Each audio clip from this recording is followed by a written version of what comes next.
Good morning students.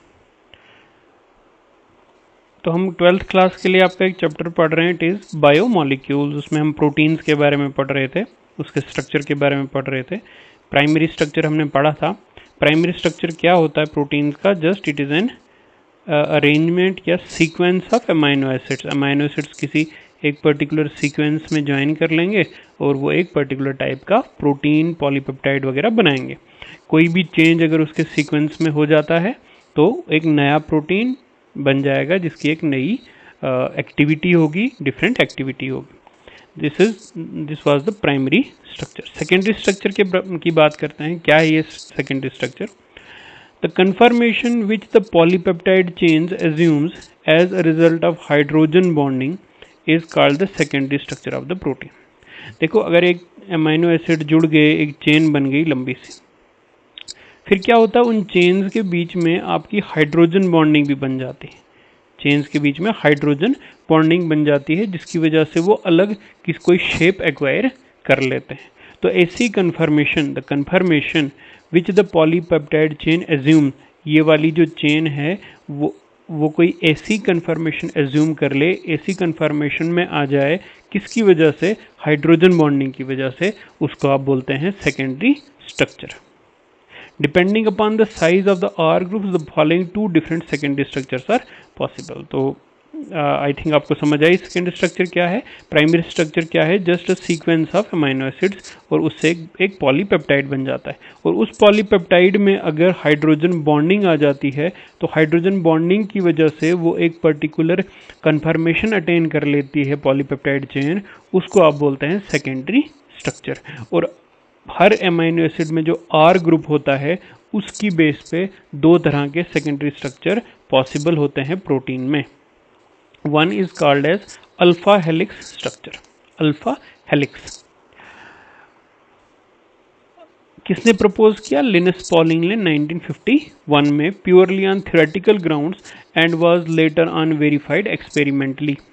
पहले तो Linus Pauling ने 1951 में ये स्ट्रक्चर प्रपोज किया थ्योरेटिकल ग्राउंड्स पे, और उसके बाद उसको एक्सपेरिमेंटल प्रूफ भी इसके बहुत सारे दिए गए इस स्ट्रक्चर के लिए। If the size of the R group is quite large, the hydrogen bonds intramolecular are formed between the CO of one amino acid residue and the NH of fourth amino acid residue in the chain. ये alpha helix structure बनता कैसे है? देखो, ये कुछ इस type का structure बनता है, मैं आपको डिटेल में बताऊंगा। ये कुछ इस टाइप का स्ट्रक्चर, ऐसे कॉइल स्प्रिंग जैसा स्ट्रक्चर, जैसे आप स्प्रिंग देखते हैं उस टाइप का स्ट्रक्चर बनता है। इसको आप बोलते हैं अल्फा हेलिक्स।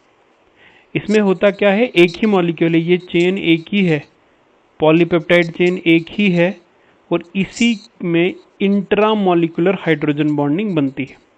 क्योंकि ये एक ही चेन है तो इसके बीच में अगर कहीं हाइड्रोजन बॉन्डिंग बनती है तो वो बनती है इंट्रामॉलिक्यूलर, मतलब सेम मॉलिक्यूल में, इंट्रामॉलिक्यूलर। और ये तब बनती है जब आर ग्रुप जो है वो क्वाइट लार्ज होंगे। आर फॉर्म्ड किस किस के बीच में? Between the CO of one amino acid and NH of fourth. जब ये क्वाइल होंगे आपके इस तरह से क्वाइल होंगे तो इसमें क्या होंगे? अमाइनो एसिड्स होंगे। अमाइनो एसिड्स का ही सीक्वेंस है, 1 2 3 ऐसे अमाइनो एसिड जुड़ेंगे। और पहले अमाइनो एसिड, ये नंबर 1 अमाइनो एसिड है, ये 2, ये 3, और पहले अमाइनो एसिड का बॉन्ड बनेगा फोर्थ अमाइनो एसिड के साथ। फोर्थ अमाइनो, उस तरह से दूसरे का बनेगा 2 3 4 5 और 6 के साथ, दूसरे का बनेगा 6 के साथ हाइड्रोजन बॉन्ड। ठीक है, डिटेल में हम पढ़ेंगे इसका स्ट्रक्चर। तो 1 amino acid residue with the NH of fourth amino acid, this causes the polypeptide chain to coil up into a spiral structure called right-handed alpha helix।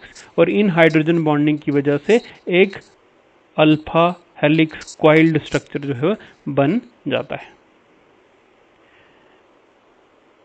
The alpha helix is also known as 3.613 helix, since each turn of the helix has approximately 3.6 amino acids and has 13 membered ring is formed by hydrogen bond।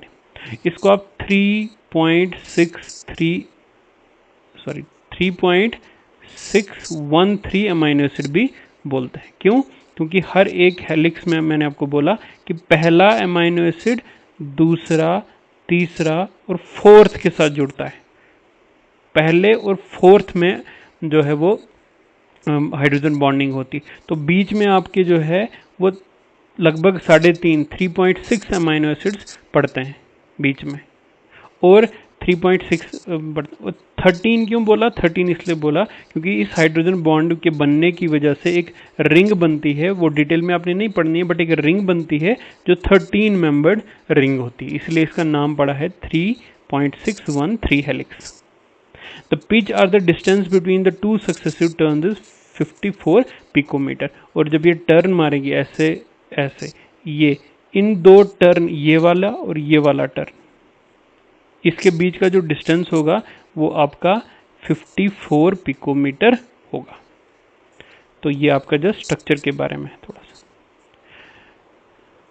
Many fibrous proteins such as alpha keratin, अब हम example देते हैं हमारे body में जो protein है alpha keratin, hair, nail, wool, skin, beaks, claws and myosin in the muscles है alpha helix structure. जो कैरेटीन है प्रोटीन, हेयर्स में, नेल्स में, आपके वूल में, स्किन में, बीक्स जो बर्ड्स उनकी बीक्स, क्लास में, हमारे मसल्स में मायोसिन जो होता है, सब में अल्फा हेलिक्स स्ट्रक्चर ही होता है। दो globular proteins also contain segments of alpha helix, globular proteins में भी अल्फा हेलिक्स होता है, हम देखेंगे इसको बाद में।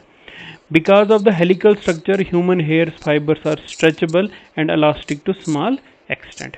आपने देखा होगा जो ह्यूमन हेयर्स होते हैं, बाल होते हैं, उनको अगर आप खींचेंगे तो काफ़ी स्ट्रेच होते हैं। क्यों? क्योंकि ये जो हेयर का स्ट्रक्चर होता है वो अल्फा हेलिक्स होता है, क्वाइल्ड। जब इसको खींचेंगे तो ये अनक्वाइल हो जाती है और इसलिए ये स्ट्रेच भी होती है। When the human hair fiber is stretched, the hydrogen bonds are either stretched or broken out. But when the stretching force is removed, the hydrogen bonds are formed. This make the hair fibers elastic. तो इसकी वजह से वो elastic भी हो जाते हैं। जब आप इनको कॉइल को जब खींचेंगे तो ये हाइड्रोजन बॉन्ड बीच में ब्रेक हो जाएंगे, ये एक सीधा बनेगा स्ट्रक्चर। जब छोड़ देंगे तो वो वापस कॉइल होने की कोशिश करते हैं। इसका मतलब वो इलास्टिक है हमारे जो फाइबर्स, हमारे जो हेयर्स, अल्फा हेलिक्स स्ट्रक्चर की वजह से। एग्जांपल आ गई। देखो स्ट्रक्चर की बात करेंगे, ये थोड़ा जनरल स्ट्रक्चर है, यहाँ पे आप ऐसे बना सकते हैं। एग्जैक्ट स्ट्रक्चर जो है मैं आपको बना के दिखाता हूँ क्या है इसका। ये आप इस तरह का एक सिंपल स्ट्रक्चर बना सकते हैं, ये ऐसे, जस्ट एक दो कॉइल दिखाएं, आपने दिखाना है, ये ऐसे, ठीक है। और ऐसे मतलब समझो क्लॉकवाइज आपने दिखाना है, ऐसे क्लॉकवाइज चलाएंगे इसको। तो अब मैं बताता हूँ आपको क्या है। देखो हम यहाँ पे एक अमाइनो एसिड बनाते हैं RCH,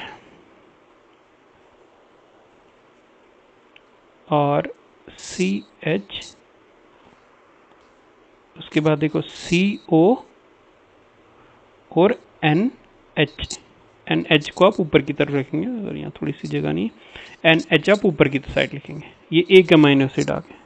उसके बाद जो नेक्स्ट अमाइनो एसिड आएगा, दिस इज RCH,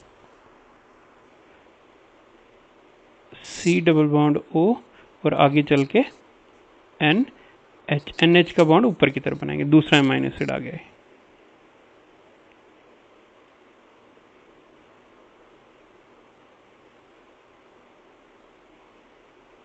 उसके बाद देखो ये आएगा ऐसे आपका third amino acid, RCH, CO को फिर नीचे के लिए बनाएंगे और NH को ऊपर के लिए बनाएंगे, NH। और उसके बाद फर्दर आगे चलेंगे तो RCH,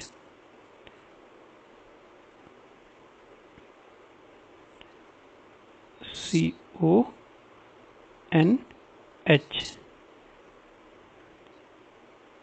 और फर्दर ये आगे आपका चलता रहेगा ऐसे, ठीक। अब यहाँ पे देखें, देखो ये फर्स्ट अमाइनो एसिड है, ये 1, ये वाला, ये 1 है।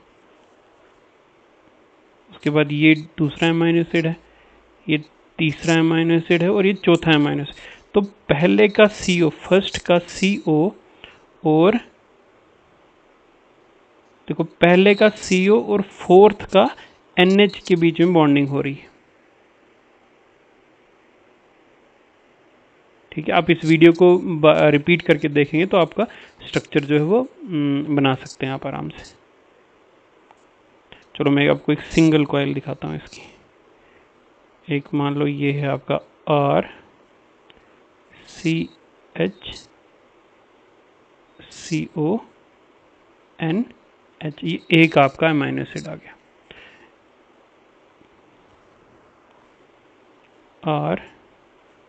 नॉट हियर, RCHCONH, फिर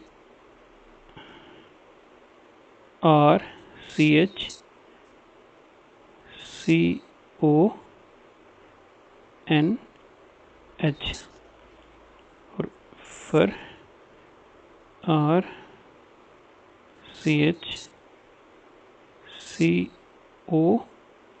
डबल बॉन्ड O और N और ऊपर के लिए H। अब देखो ये कॉइल यहाँ पे बननी शुरू हो गई, ये कॉइल बन गई। तो इसका ये फर्स्ट है, ये सेकंड अमीनो एसिड, ये थर्ड अमीनो एसिड और ये फोर्थ। तो फर्स्ट का CO और फोर्थ का NH आपका जुड़ जाता है और आगे फर्दर ये चेन ऐसे चलती रहेगी।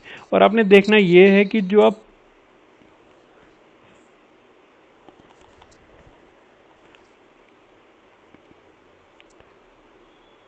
बैक साइड की ये बनाएंगे आप कॉइल ऐसे करके ऐसे, देखो ये आप फ्रंट साइड की बना रहे हैं तो इसको फ्रंट से अटैच करना है इससे, सॉरी फ्रंट से नहीं, ये बैक से।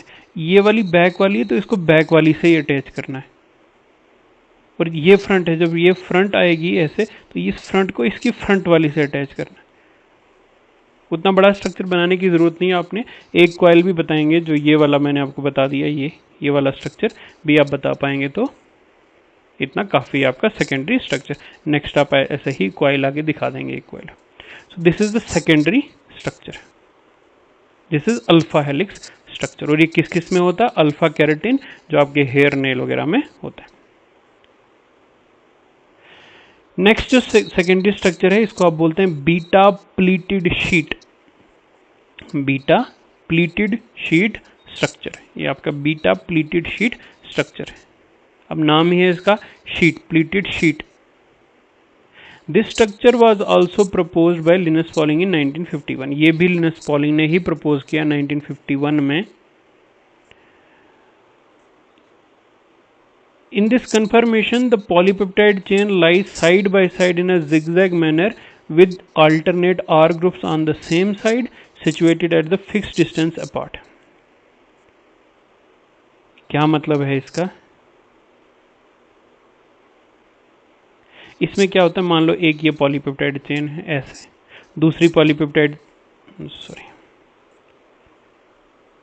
ये एक पॉलीपेप्टाइड चेन है, ये दूसरी पॉलीपेप्टाइड चेन, तीसरी पॉलीपेप्टाइड, ऐसे ही ये आ जाते हैं और इनके बीच में फिर हाइड्रोजन बॉन्डिंग बनती है जिसकी वजह से एक शीट बनती है। देखो आप देख रहे हैं एक नेटवर्क बना शीट का, शीट का एक स्ट्रक्चर बन गया। तो ये शीट्स एक दूसरे के ऊपर ऐसे, ये एक शीट है, फिर आपकी ऐसे इसी के नीचे ऐसे दूसरी शीट, एक के ऊपर एक ये शीट आ जाती हैं और एक 3 डायमेंशनल स्ट्रक्चर बन जाता है। पहले तो ये चेन्स मिलके क्या बना देंगी, हाइड्रोजन बॉन्डिंग से एक शीट बना देंगी, सिंगल शीट। फिर वैसी वैसी बहुत सारी शीट्स आएंगी, एक दूसरे के ऊपर स्टॉक हो जाएंगी और आपका एक 3 डायमेंशनल स्ट्रक्चर बन जाएगा। और पूरे स्ट्रक्चर आप बोलेंगे beta pleated sheet structure, beta pleated sheet structure.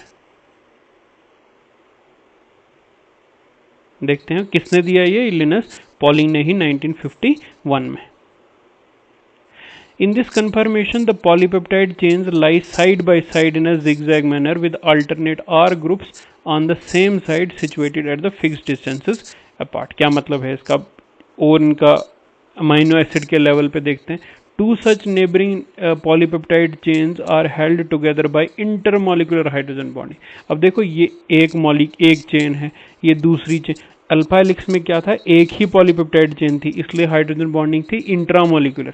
इसमें बहुत सारी चेन्स आ जाती हैं तो हाइड्रोजन बॉन्डिंग होती है इंटरमोलिकुलर. इस चेन और इस चेन के बीच में हाइड्रोजन बॉन्डिंग बनती है जो इंटरमोलिकुलर होती है. A number of such chains can be interbound to form sheet. जैसे मैंने आपको बोला, बहुत सारी चेन्स ऐसे जुड़ेंगी और एक शीट बनेगी. These sheets are then stacked one above the other like the pages of the book to form a three-dimensional structure. उसके बाद एक शीट के ऊपर दूसरी sheet just like pages of a book और एक three-dimensional structure बनेगा. This structure resembles pleated folds of drapery and hence is called beta pleated sheet structure. अब ये pleated folds of drapery का क्या मतलब होता है? drapery इसको आप ऐसे ही बोल सकते हैं कि जैसे आपने पर्दा देखा होगा, जो कर्टन होता है उसमें कैसे फोल्ड्स होते हैं, कुछ इस टाइप के फोल्ड्स होते हैं. ऊपर से अगर आप देखेंगे तो इस टाइप के ऐसे फोल्ड्स आपको दिखेंगे पर्दे में. इसको आप बोलते हैं folds of drapery, pleated folds of drapery. तो इसी तरह से कुछ वो सेकेंडरी स्ट्रक्चर भी दिखता है प्रोटीन का, इसलिए इसका नाम पड़ गया beta pleated sheet structure. Two types of pleated sheet structures are possible, parallel and anti parallel. In the parallel देखो, अब ये वाले, अब मतलब मान लो ये एक पॉलीपेप्टाइड चेन है, दूसरी पॉलीपेप्टाइड चेन है और ऐसे ऐसे करके शीट बनेगी और इसको आप बीटा प्लीटेड शीट बोलेंगे. अब ये दो तरह के हो सकते हैं, पैरेलल और एंटी पैरेलल. पैरेलल और एंटी पैरेलल क्या मतलब है? पैरेलल और एंटी पैरेलल का देखो, अगर मान लो चेन ये एन टर्मिनल है और ये सी टर्मिनल है चेन का, पॉलीपेप्टाइड चेन का, मतलब समझो डायरेक्शन. और जब दूसरी चेन अगर यहाँ एन टर्मिनल शुरू होता है और यहाँ सी टर्मिनल शुरू होता है, इसी तरह से दूसरी चेन भी रहती है, तो इसको आप बोलेंगे पैरेलल. मतलब चेन की जो डायरेक्शन है वो यही है, दोनों पॉलीपेप्टाइड चेन सेम डायरेक्शन में है. इसका एन टर्मिनल सी टर्मिनल ऐसे आता है, तो इसको आप बोलेंगे पैरेलल. और अगर इसका एन सी ऐसे चल रहा है पॉलीपेप्टाइड चेन में और जो दूसरी है उसका सी एन चल रहा है अपोजिट, वो अपोजिट में चल रही है चेन, तो इसको आप बोलेंगे एंटी पैरेलल. Anti parallel. देखते हैं हम क्या है ये पैरेलल और एंटी पैरेलल. अमाइनो एसिड के लेवल पे, स्ट्रक्चर के लेवल पे इसकी बात हो रही है. देखो बीटा प्लीटेड शीट स्ट्रक्चर. देखो हम यहाँ से शुरू करते हैं. और ये जो आपका ये बनाया हुआ है इसको आप आर बोलेंगे. यहाँ पे आपका आएगा ये आर है और ये सी एच है, सी ओ एन एच. अभी तक हमने बनाया ना ऐसे, R C H C O N H. C और एन एच अब आपस में अपोजिट रखें, फिर R C H C O N H. वैसे आर सी एच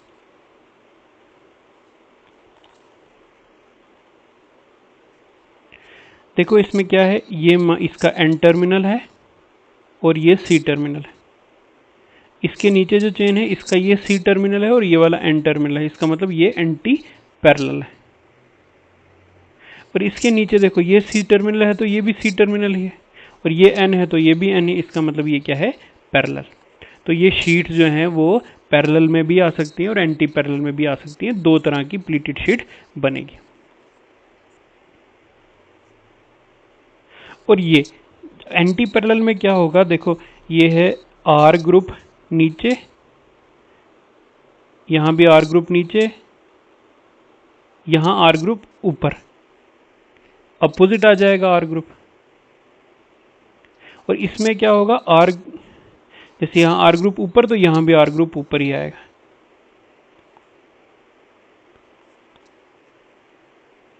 ठीक है, तो ये आपका पैरेलल और एंटी पैरेलल में डिफरेंस है. अब डिटेल में ये वाला स्ट्रक्चर बना लेंगे बीटा प्लीटेड शीट में। और इसके बीच में क्या होगी, हाइड्रोजन बॉन्ड होगी CO और NH के बीच में, CO और NH के बीच में। और पैरेलल एंटी पैरेलल आप समझ गए